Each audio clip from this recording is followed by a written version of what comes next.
Parfois, il est bon de voir la vie en rose. C'est la devise du plus étonnant des jeunes réalisateurs espagnols.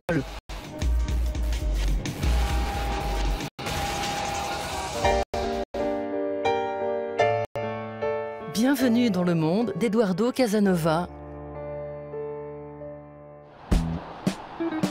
À Madrid, visite au domicile du jeune réalisateur de 26 ans.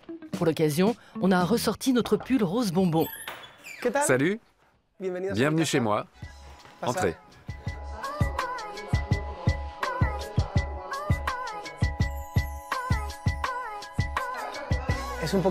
C'est un peu extravagant et bizarre, mais ici, je me sens à l'aise.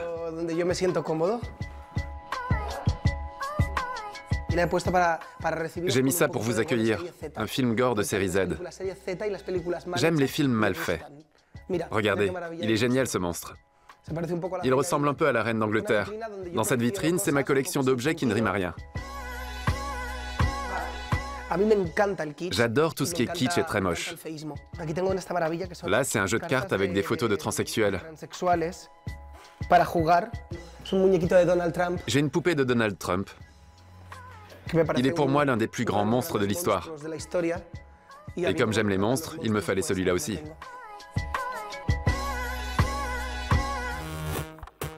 Eduardo Casanova manie le mauvais goût outrancier de son idole, John Waters, et affiche la couleur dans ses courts-métrages, spots publicitaires, clips musicaux et désormais longs-métrages.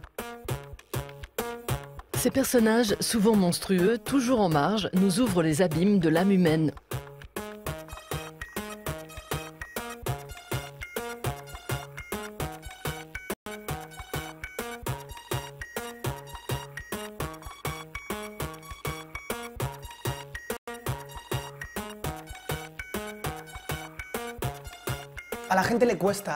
Les gens ne supportent pas la vue de ce qui est moche.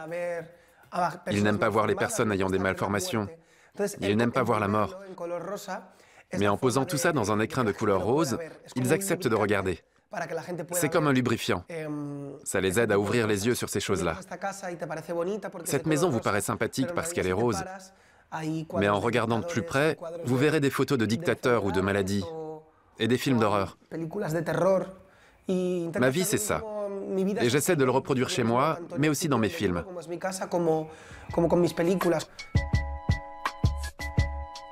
Yo he subido la foto y a los 20 minutos se ha borrado y me ha llegado un mail que decía: su foto ha sido eliminada por su carácter sexual. Que era una foto normal, un selfie de mi cara.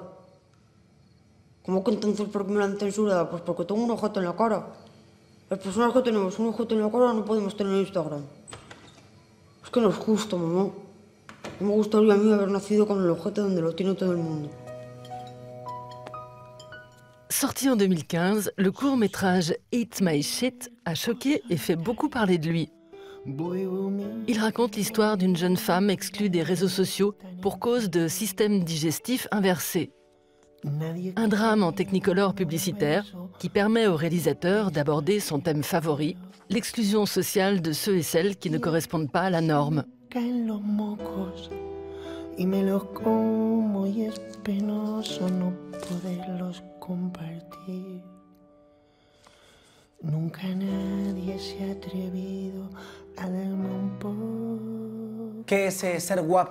Comment distinguer ce qui est beau de ce qui est laid? Je pense que tout est une question de subjectivité. C'est dans la tête de chacun. Mais ce n'est pas la réalité. D'ailleurs, on ne s'est jamais vraiment vu soi-même. On est comme les autres nous voient. Ce n'est pas ce que tu vois dans le miroir. Définir ce qui est beau et ce qui est moche, c'est quelque chose de personnel. Ça dépend de chacun. C'est un sujet qui m'obsède, puisque ça revient à dire que la beauté et la laideur n'existent pas.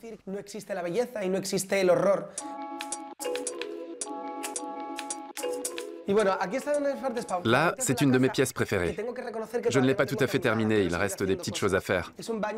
Ce sont mes toilettes Kennedy. J'aime beaucoup l'histoire de cette famille. On a le drapeau américain en guise de dérouleur de papier toilette, des portraits et ces serviettes que j'adore. Kitsch et exubérance traversent la carrière d'Eduardo Casanova. Adolescent, il fait ses débuts d'acteur dans la sitcom espagnole Aida. Son personnage, qu'il va incarner sur plusieurs saisons, le rend célèbre dans le pays. Il enchaînera avec des rôles au cinéma et au théâtre, avant de réaliser son rêve, c'est-à-dire ses propres films. Tout l'argent que j'ai gagné en tant qu'acteur, je l'ai investi dans les tournages. À 14 ans, j'ai voulu tourner mon premier court-métrage, mais on ne m'a pas laissé faire.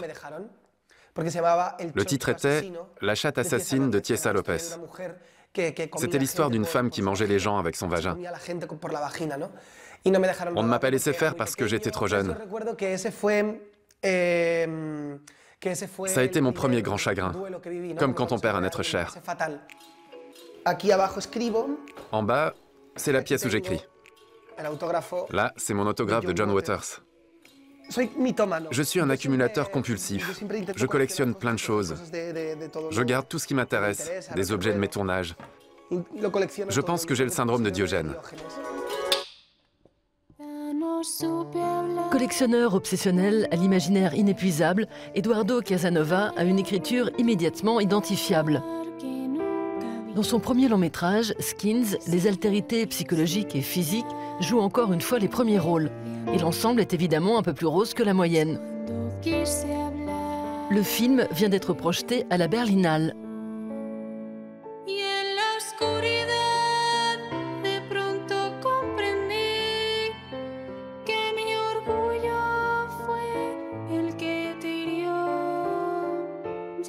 ¿Estás enamorado de mí o de mi físico? Ana, tú me gustas. ¿Pero te gusto yo?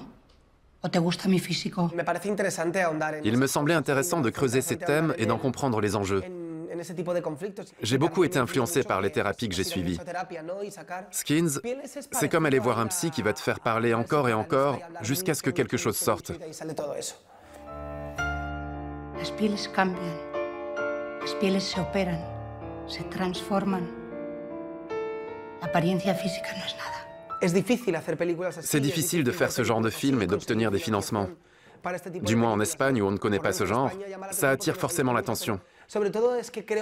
Quand les gens voient quelque chose de différent, ils ont peur et font « Ouh, une malformation, un trou de balle, au secours !» Pourtant, je suis sûr que tout le monde a eu un jour ou l'autre cette sensation d'être marginalisé, d'être différent. Donc on a tous cette capacité d'empathie. Et c'est pour ça que ça fonctionne.